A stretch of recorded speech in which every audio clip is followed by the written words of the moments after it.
Let us take this further, because that's your Lordship's query. So in other words, you are saying other than those 5 instances, Four now. everything else falls within the net of 10 schedule. And one more thing I am saying. That 10 schedule, absolutely correct. And the 10 schedule has both parts. It has those 4, it has a negative. It creates a whole code by itself. Harmonization means that your Lordship will adopt my submission and interpretation because it harmonizes the negative and the positive. Now for 30 seconds, see if your Lordship does not adopt the harmonization principle. The only thing a Lordship will have to validate is a 3-step procedure. There's nothing else, brothers. It's staring a Lordship in the face. The 3-step procedure, I want to ask myself, Malus, in which case will the 10th schedule bite? Let's, Malus, be very blunt. What your Lordship will do is your Lordship's domain. But today, your Lordship's other option, other than my option, which I am submitting most humbly and respectfully, is adopt the 3-step procedure or validate it or recognize it. But then how will 10th schedule apply? It cannot. And then, Malus, your Lordships would be actually adopting an interpretation which reduces the 10th schedule to vanishing point. Actually vanishes, that vanishing point, it vanishes. Every case of defection I will say, I will not resign. I won't go to the EC. I won't merge. Merger is given to you by the para 4 of the 10th schedule. I will not do it. But as your Lordships was told, I am the party, I am the overwhelming majority, I am the main person, I am it. I am it. Therefore, to hell with the 10th schedule. So, on principles of interpretation and much more so of constitutional interpretation than even statutory, this is a much better way to look at it than the contrary view.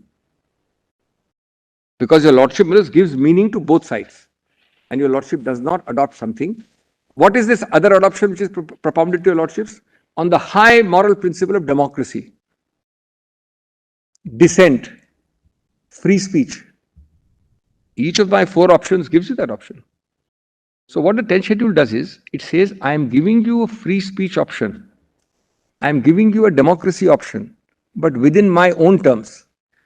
I am not giving you a jungle Raj free speech and democracy option. Otherwise, why would I enact a 10th schedule? See, but merger, Dr. Singhvi, was not an option open to them because they were not claiming to merge their party with either the BJP or any other party. With respect, I'm sorry to interrupt. Why not? So, merger was not an option. No, it was an option. They did not choose to exercise it. You're right. You're right. That's correct. It's an option. They chose not to exercise an option. In the abstract, but they were not following the merger route at all because it's not their case that, look, this part of the Sena that's exactly my point. With another party. That is not That's clear. Exactly my point with greatest humility. Then the only point is that in a situation like this, where they say that we have lost faith with the leader of the party, yes, then the only option according to them, according to you, is that you resign and recontest. No. I will stick to my 4 options. That's I'll say all the 4 options are No. What do they do then? No. Whereas resign is one. Right. These 9 people will merge with another political party. Why not? But the fact that I don't exercise an option that is not an option because merger means that their political identity as the Shiv Sena is lost then. Then in that case, if the 10th schedule says that I recognize only this path of exit from this room, you can't say I'll make a new tunnel to get out. But Dr. Singh, part of your argument is a problematic argument. I'll tell you why. Because your argument postulates that if you have a dissension, then the only way you can express the dissension is to leave the party and merge somewhere else. They say, sorry, we don't want to leave. I mean, ideologically, I am a Shiv Sena man. I don't want to leave, he says. He says, I don't want to leave the party. So, as per kindly see the consequences. Even if somebody applies to the election commission at the initial stage instead of in the legislative assembly and says that we now want the political party to that we are the political party, recognize us. So even that, according to your argument, is impermissible then? No. Because that's outside the so long as 5 instances that you have given. No. One of my 5 is EC. He's not resigned. No. One is resignation, one is split, which is gone now, one is merger. The 4th is EC. He's saying that 4th is EC. Now, if I apply to EC without violating a whip and get a decision, if I apply to EC without voluntarily resigning, it's perfectly permissible. I can't be saying I'll topple first and then I'll apply to EC. So remain a member, be a part of it, and contemporaneously vindicate your principle. Absolutely. Well, I just see the reverse of it. But just consider how it will apply. You first topple the government, then you go to the EC. And why did you like the 10th schedule? That we understand. No, and also, apropos my Lord Chief Justice query, are you harmonizing or not? One more thing. The fact that you don't choose consciously not to excise an option does not mean you can wish away the option. The option is a constitutional option. It's a constitutional option. It's as equal to split as it was earlier. You don't exercise it, it really amounts to saying this: I want to avoid the 10th schedule. So I will put blinkers and close my eyes to 4 options available. 4 constitutional options, the 5th one is deleted. And I will choose a new option, which is only the 3-step procedure.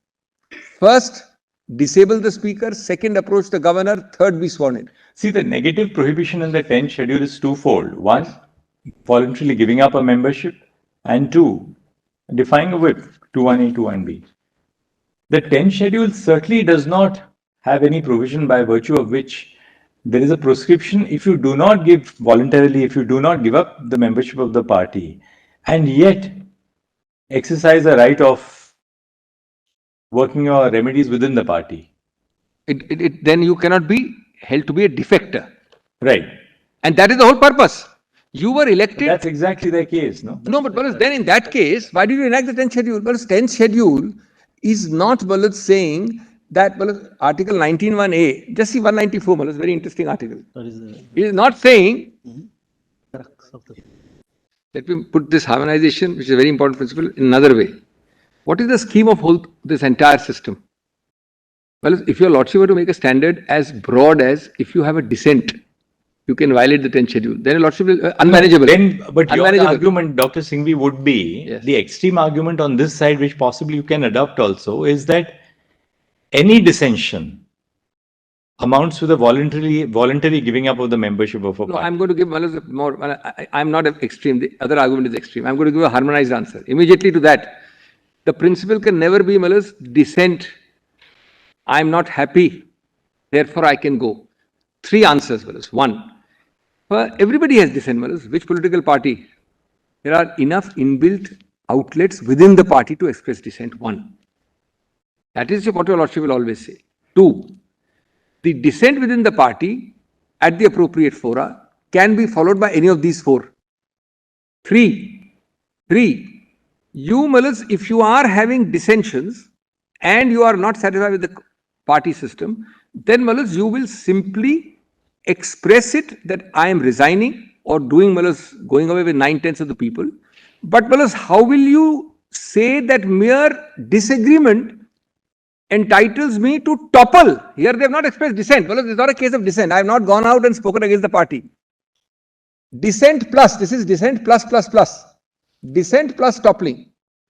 Your lordship remembers I started, I think there was a Navam Revia hearing. Your lordship notices 191(2) and 194. Your lordship may not remember that, but just kindly turn to that for a minute. 191(2) is a clear statutory, constitutional prohibition in the 10th schedule saying you shall be disqualified. That's the 10th schedule comes from 191(2). Now, 194, which follows 2 clauses later, says, subject to the provisions of this constitution, there shall be freedom of speech in the legislature. And 19(1)(a) is even more reasonable restrictions. Now, it can't be that mere saying free speech, I can violate, I'll violate, you can act within the party constitution. Whatever the party constitution allows, some party constitutions have even appellate bodies, some have 2-level things. You can actually do all of it. Before you go by these 4 escape routes of merger, resignation, you can do all of it. But ultimately, if it doesn't work, you have to take these 4 routes. And 194(1) makes it clear, subject to the provision of this constitution and to the rules and standing orders regulating the procedure, there shall be freedom of speech in the legislature of every state. This is not an open-ended charter. And plus, kindly see the consequence. Dr. Singhvi, according to you, when does the governor then order a trust vote? No, the governor has no role at all. In such a situation, Governor, first answer to your Lordship is when the government is formed. Or when the government is about to be formed. That's the inception argument. The governor will never come into a 10th schedule situation. It's what is your Lordship considering? An intra-party dispute. At the end of the day, what is this dissension? I don't like you. I don't agree with you. Intra-party. How does it come to an intra-party dispute? How does it even recognize it? There are all kinds of feuds going inside parties. How does my lord lay down in English language a judicially manageable standard to control the governor peeking into intra-party disputes? It will be the thin end of the wedge. This is nothing but political party A intra. The governor will deal with some constitutional issue or something relating beyond intra-party. And how will the governor deal without any specific article, mind you, in a sense, superseding and overdoing the 10th schedule, which is a constitutional article, with 191(2), which we tend to forget. 191(2) read with the 10th schedule. The couple of things. Step one was, as we saw, the three steps that you told us. Just yes, 1 second, I'll just go back to it. Correct, brother. Notice of removal to the speaker. Yes. Resolutions given to the governor and the act of being sworn in as CM. Correct. There's one step earlier, probably one step which you can also add there, which was the governor's trust vote communication. I'm grateful. I'm grateful. Right. Now, fourth step. Suppose, notice of removal of the speaker, we are not really called upon to adjudicate upon the validity of the. क्या है? You said 3 o'clock, so they can. Oh, नहीं, अभी time है. No, except in Navam Rebia. Your Lordship, if your Lordship chooses to refer, would have that issue. Navam Rebia, if we choose. In the broad, no, I'm saying it arises. I'm not saying your Lordship may have to for this case. I'm saying that's the core issue in